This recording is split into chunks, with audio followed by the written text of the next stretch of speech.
Kick away. Early pace could come from Etoile. Gray has made the running in the past and is up with the early pace, and so too Vagabond, Chanteuse. Al-Khalali runs a rail. Dame Laura and Reams of Verse out wide. Calypso Grant sits midfield. French Miss takes a keen hold. Society Rose is one of the back marker, and Noisette is towards the rear, and so too is Entice at this early stage. They make the first turn, and it's the Grey Etoile in a starring role here. Vagabond, Chanteuse sitting in second. Calypso Grant sitting in third. Al-Khalali that runs the rail in fourth, taking just a keen tug, a mile to go. And Reams of Verse striding up on the outer as they race down towards the 7th furlong marker. The back marker is Society Rose.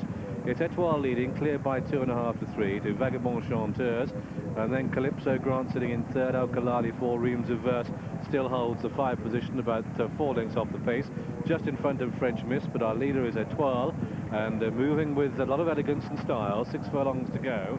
Vagabond, Chanteuse in second, Calypso Grant third. Dame Laura has made a mid-race move. That goes through into 4th place. Reams of Verse follows her through.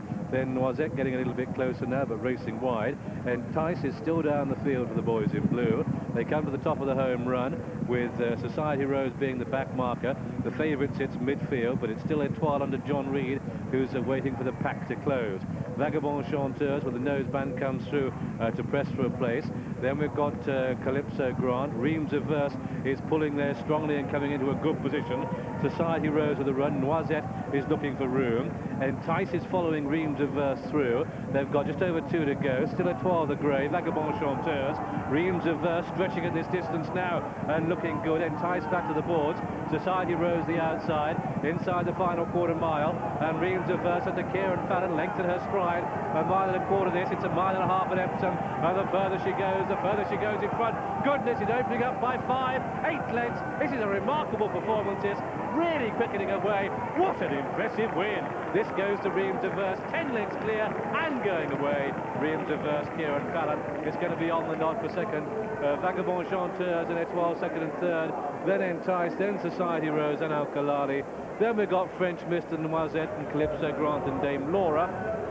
Some of these, the Dame Laura finished last of all, and so Henry Cecil wins his 7th Musidora Stakes, and oh goodness, I don't think few have been more impressive than this daughter of Nureyev in the colours of Mr. Khalid Abdullah, and homebred by him. Ridden by Kieran Fallon, for whom she is the 33rd winner of the season. Gets a well-deserved pat, but it's come from a fairly strong pace, cruising through to take up the running. And then look at this authority. Kieran looks round. He can borrow my binoculars. He'll need them soon. She's really striding out well to the line, and the further she goes, the further she goes clear. A Group 1 winner in a Group 3 race. May have been easy to back in the market, but goodness, what an impressive win. Second horse home, number 10, Vagabond, Chanteuse. Third, number 6, Etoile. And we'll find that the 4th horse home was number 5, Entice. Well, this is absolute destruction. This is supposedly a reasonably competitive Musidora, with Reams of Verse out to stake her claims. Good 2-year-old, held most of these on a line or so, but nothing like what we saw.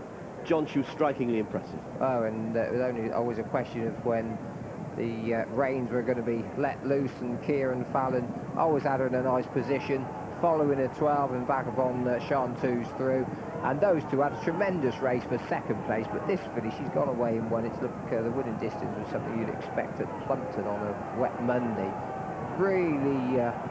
Really went somewhere, and he picked up and just gave her a couple of cracks down the shoulder, and she really did lengthen her stride.